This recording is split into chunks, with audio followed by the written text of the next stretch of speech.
One of my biggest fears is living a long, happy life. Like, I do, I do want that. I do want that. Hey guys. The motivational content that I've consumed the most in my life are videos that are like, but what if you succeed? What if it works? What if it happens for you? What's the worst that could happen? We have to lose. And like, exactly. My life plan, let's call it that. I want to be a full-time screenwriter and actor in the film industry. That's what I want to do for a living. That's how I want to make my money. And if slash when that happens, that's scary. Like, then I'm like, "Ugh, that's a whole life that I don't know about. I have no experience with. And it comes with expectations. Like, I write my first movie, I start my first movie, and I do amazing. And people love it, and I love it, and I'm proud of myself, and I think this is the best I've ever done. And then I'm expected to do it again, but better and bigger. Because if it's the same or a little less, never let her work again, especially being a woman. Please, it's fucking over. It's fucking over. It is fucking over. It kind of reminds me of like one of my favorite quotes in the entire of cinematic history and one of my favorite movies, Cha Cha Real Smooth. Sometimes it's just easier for people to be sad. And I love that quote because I feel that quote because I lived that quote. Like every time I watch that movie, I think I watched that movie like 6 or 7. Yeah, I watched that movie 6 times, and every time that quote is said, I just start sobbing every single time. Like I always know that it's coming, and I still cry every single time because like who wrote that? I know who wrote that. It was this man. But sometimes it is easier for people to be sad. When I was 15, and I talk about this, I don't know if I talk about this a lot, but it's definitely like it's like I feel like everyone has that like moment in their life where it was like their defining moment and like this happened and I am who I am today because this happened. With me was when I was 15 and going through a really bad depression. And I really hate the way I talk about myself when I talk about this era of my life because I make myself out to seem like a bitch, but I wasn't. I was 15 and sad and mentally not well. I wasn't a bitch, I was hurting. And 15, the one of the best depictions of depression I've ever seen is in Big Mouth when Jessie was depressed, the like depression cap, how like comforting and like coddling it was towards her. That's what being sad feels like to not just being sad, but like that's what depression feels like to me. Like it kind of is like it's really painful at first, but then you get so used to it and it kind of like I think I described it to someone once as being strangled and then slowly the hands move down into a hug. Like it becomes all you know, it becomes your world and you're comforted by it. You're comforted by the sadness because it's it's so much of your life and your emotions and so it's like it's easier to just be sad than to go through the trials and tribulations of healing, of asking for help, of taking medication, of going to a therapist, of just wanting better for yourself. Because once you're better, then there's a whole new set of expectations. And if you have one bad day, and it's over. When you're sad all the time, when you fail all the time, when you never win, people never expect you to win. And so when I was always sad, people only expected me to be sad. So I was allowed to have a bad day every day, and that felt so good to not be expected to be amazing and to smile and to make jokes and to whatever. And that's how I feel about succeeding. If I never reached that vision board, if I never reached that point of my life, then nobody will expect me to. Does that make sense? Like, Every time I am close to finishing something, I'll stop myself. Example, script under my bed that I haven't touched in weeks. It took me 3 years to write a first draft.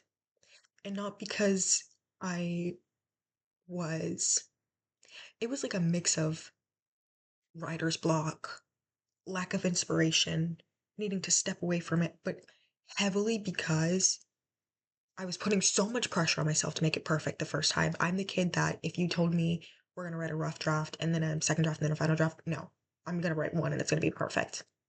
And I still do that shit.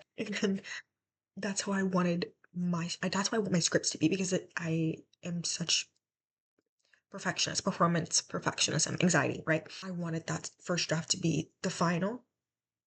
And also every time I was like on like a good flow, good progress, I would stop myself and be like, no, you're not ready for this to be finished and sold and turned into an actual thing for people to watch. Like you don't want that. So I would put it away.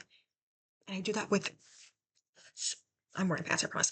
Do that with so many things in my life. Once I'm so close to finishing, everything in me is like, nope, come back because once you do that, then people are going to expect you to make more and make it not only more, make more, but make it better than the last.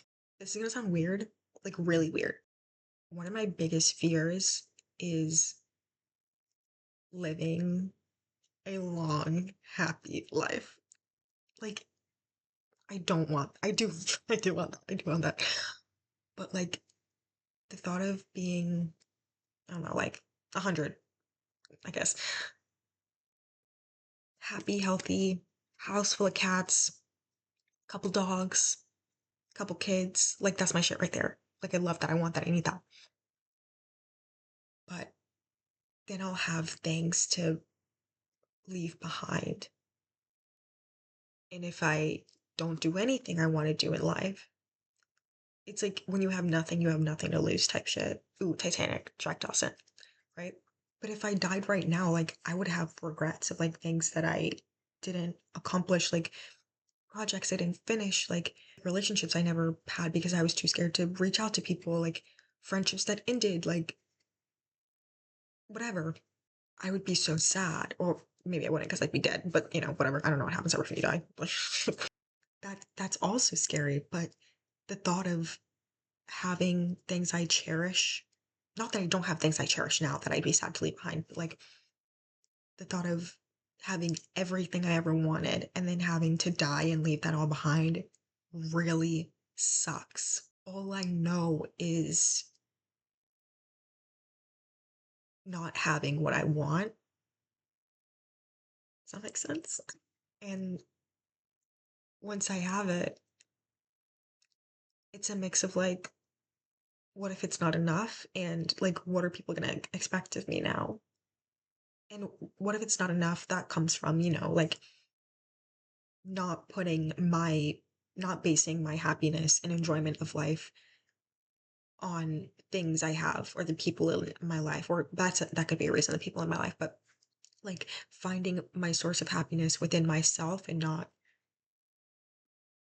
the accolades I have, like, last video, but that's so weird. Like sometimes it's hard to know if I would rather be in first or last place. I feel like this isn't making any sense. What if it works? What if you succeed? Yeah, like, yeah, like that's what I'm scared of. I guess I really have my other videos stuck in my head about like not letting accolades like define your mood or your happiness or your meaning of life or whatever. But obviously, like, I have goals and like dreams and aspirations. Nicole Kidman Oscar. So obviously, somewhere in my heart, I want to be at a level where I can be considered for an Oscar because, in that industry, that's high praise. The idea of that is so fascinating to me. But so that's, I guess, like the level I want to be at. And when I think about people on that level, that's that's so much pressure. The idea of being someone's like like there's actors, directors I say I am inspired by. Like I have a Pinterest board called Muse of actresses that I love watching and studying and that make me want to act more. And it's like I could be that for someone one day, and that's so scary. Like I don't, but I do want that because that's why I fell in love with film in the first place. Like I loved how someone behind a screen said something that I felt so touched by and inspired by and felt seen or heard or whatever, or connected with them, connected with that character, with that actor. Like I love that. And I would love to do that for someone. I would love to help someone love themselves more or discover their passion for filmmaking or discover their passion for something else through the movies I make. Like that's all I ever want, but I don't want that because that's too much pressure. Like, please don't do that. Because like it's like who am I to be someone's role model? Like what? Like like I'm like the last person. I don't want to think like that and I shouldn't think like that because I'm such a beautiful person. And there are things about me to admire. Like, I don't know, I just can't take the pressure of it. Like, oh, so scary, but so beautiful because there are people that I look up to that think the exact same thing. We're all thinking, like, who am I to blah, blah, blah. The pressure, expectations, because I like when people have low expectations of me because that means I can, like, blow them away. I feel like I'm doing like a lot of back and forth with this right now. Like, why is the thing holding me back the thing I want? Doesn't make any sense. It does make sense. It literally makes the most sense in the world because I literally just explained. Another thing keeping me so stagnant is like, I don't know where to start. This was like such a big thing for me my first year of college and why I was like, I don't know if I should study film because I don't have to study film to be a filmmaker. Like some of my favorite writers, like I was gonna say Quentin Tarantino. He's no, no shade, but he worked at a like a where did he like worked at like a film rental place, and he didn't go to college. I was trying to think of someone better, but Quentin Tarantino was like for whatever reason the first person that was in my head. And there's filmmakers that I love that did go to film school, like Damien Chazelle went to film school, my favorite. Where he didn't go to film school, he studied filmmaking at like Harvard, I'm pretty sure. And actors who didn't study acting and actors who did study acting, like there's so many ways to get into the industry. And I don't know where to start. And like, what if I choose the wrong one? So in that sense, it's a fear of failure. Because like, but I guess at the end of the day, what scares me is like how many like choices I have. Like I just want one straight path, but that's not gonna happen. And so I guess at the end of the day, it's like whatever path I choose is going to be the right one depending on what I do with it. You know, I'm in college, film major, creative writing minor. Whatever I do with that is the right one if I make it the right one. And if I were to leave college, that would be the right choice if I made it the right choice. So it's like, it's a mix of things. It's a mix of things. If you are feeling this way too, just kidding. You're allowed to be happy. And just because people might expect less of you doesn't mean you have to, I guess. I don't know. But yeah, I feel like I'm trying to get like give advice, but I don't even know what to like tell myself. So maybe that was bullshit advice. Hot calling kettle black. I didn't use that saying right. That's not what I would say. What would be a saying for like two dumb bitches looking at each other and saying exactly? I don't know. But what time is it? Last night I made a chicken parm and it's about lunchtime. If I was in like high school right now, it would be lunchtime. So I'm gonna say it's lunchtime, and I'm gonna go eat some of that. So yeah, bye guys. You're allowed to succeed. do it for the love of the game.